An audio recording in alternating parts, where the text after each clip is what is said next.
Hi, everybody. It's Gloria from Kindred Spirits Quilt Company, and I'm glad you can join me today as we're doing this block of the month and latest designs from Bunny Hill Designs called Crystal Lane. And it's a wonderful block of the month that we are doing over 9 months.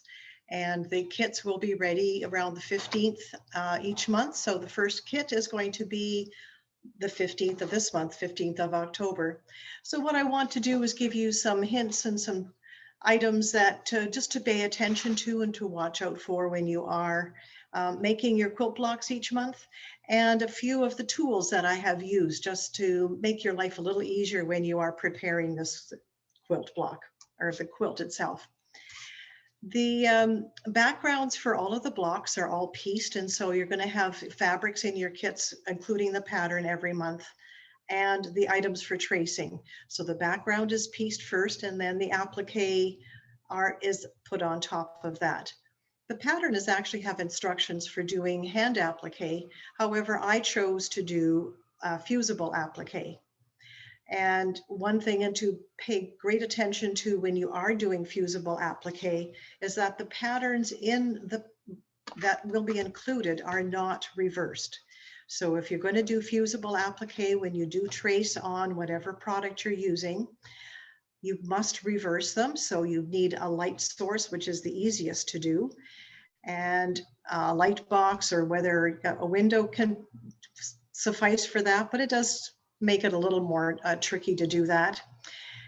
You must reverse most everything. Some of the items, such as the windows in the house, the tree itself, they are symmetrical, so reversing them is not so critical. The same with the star and the chimney, but the roof on the house in this block number 1, which you see here behind me, is very important that you do reverse that. Otherwise, the angles will not be right on the roof.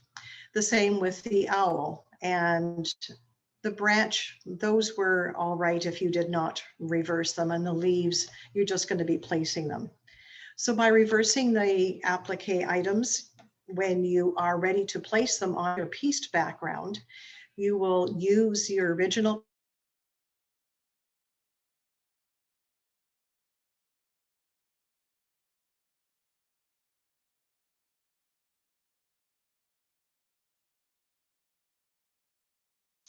Okay, so a few things to keep in mind with that. One of the fabrics here is a stripe. And so it is very important that you keep, when you cut the stripe fabric, that the stripes are straight. So try not to, cut them on a slight angle. Try to keep them straight. Here you might not see it too well, but it is in this top piece here that is a striped fabric, and also one of the 2.5-inch squares that are featured along the bottom of this block has the stripe image there. You'll notice in the pattern as you're going through that, in some cases it will tell you which way they want the stripes to go, whether they are to run vertical or whether they are to run horizontal. So pay attention to how you're cutting it for those particular areas. There are a couple of other directional fabrics. So for instance, the one that's here in the windows, it's a really cute snowman print, but you don't want to have the print in your windows upside down. And there's a few other prints as well. They are marked on the pattern. So under block number 1 and ongoing through the whole pattern, they have a little asterisk after it. And so if you pay attention to which ones those are, that will also help you. One thing you are going to refer to on a regular basis, and it is included with the pattern, and you'll get that with block number 1, is like a index sheet which shows all of the fabrics that are used in this particular quilt, and underneath it will have the name and the numbers like that. So the names that correspond with these are also featured in your pattern each month. So that will help you to identify all of the fabrics before you cut them. Okay. So some other things that I wanted you to bring you to help you with this one. The fusible that I like to use is Steam-A-Seam 2 Light. We have that in the store. We also have Wonder Under. So use whatever fusible you're comfortable with and like to use. My particular reason for liking the Steam-A-Seam 2 is because it has a bit of a tacky nature that allows you to really create your different items. So for instance, when I'm doing the owl, I can place the wing just exactly where I want to, and I don't have to worry about it moving before I get a chance to iron it on. Because of that little tackiness that it has too, you can also move it to, you can reposition whenever you need to. When you are putting the windows on your house, try to make sure that they are all straight, because that's how we like our houses to be created and to build. So just bear in mind, with that you'll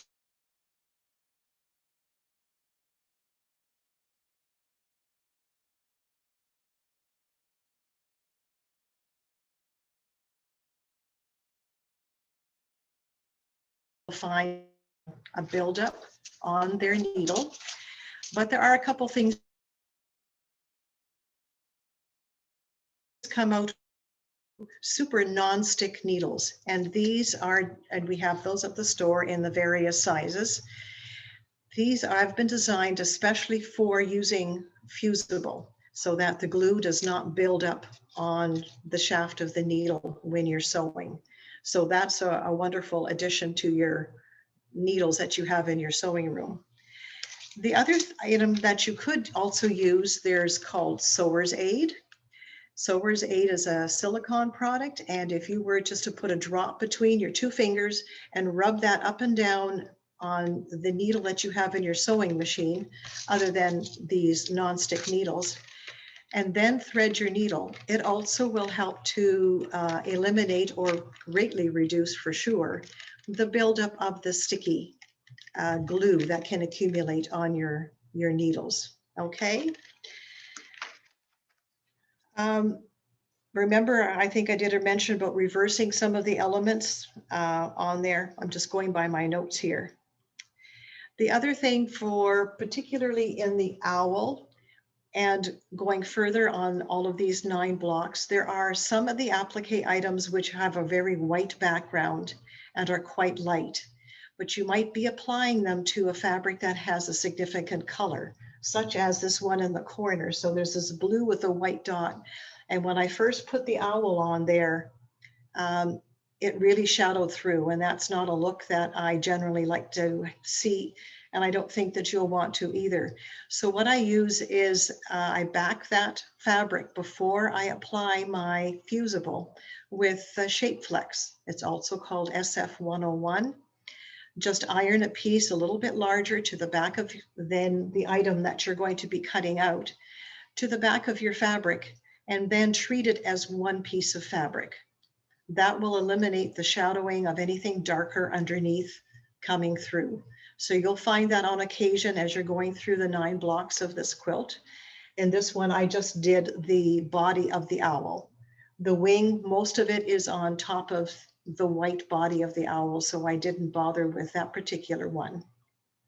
The other thing that you want to do, because the house has some very large pieces to it, and so before I actually iron on my fusible, I will cut a window out of it just to reduce some of the bulk.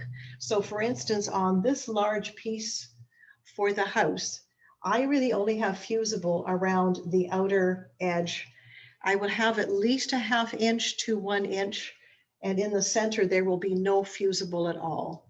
The one thing to bear in mind when you do window out the fusible like that before you iron it on, is that when you do apply it, then make sure that it is lying flat and straight so that you don't end up with a little bit of a bubble or buckle in the middle where there is no fusible. On this one, I could have done it on the roof, on this piece, and a little bit on the other end of the house, which is a longer, narrow piece.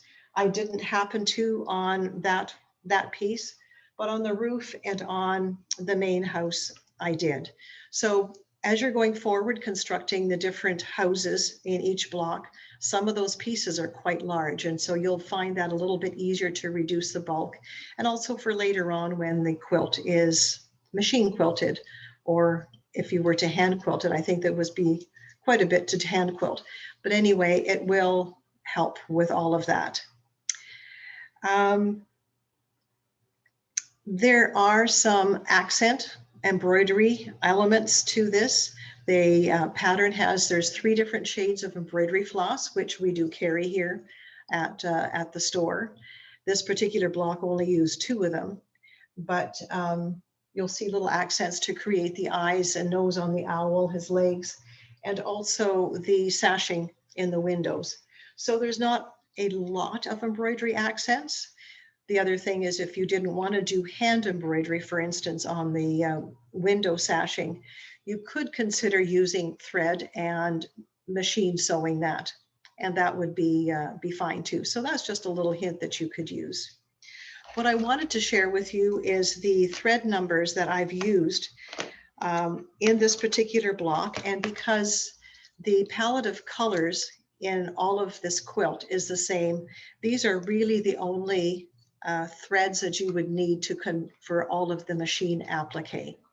When I was stitching my background together, I use a sort of a medium to light gray thread. I find that to be a very valuable neutral that I use when I've got light and dark fabrics. The benefit of that is that that light gray thread is not very dark on the white background fabric, but it also is not too light when you're piecing the darker fabrics. So keep that in mind. Aurifil has beautiful colors in the light gray that we like to use. So the Gutermann threads that I used for the machine applique, there's thread number 6700, thread number 7310, 7330, 7315. These are all various shades of blue that are very close together, but I do match them there. Then for the brown, there's couple of brown fabrics, but they're all the same tone, sort of that. This brown is number 38820. And then a white. So whatever white fabric, I use that for around the owl. Okay. Other than that, I think that should help you with that. If you have any questions along the way or some issues when you are constructing with the blocks, one item I wanted to point out is the 2.5-inch squares. There's a whole variety of them that are on the base of a number of these blocks, actually 2 of them, the first one and the third one.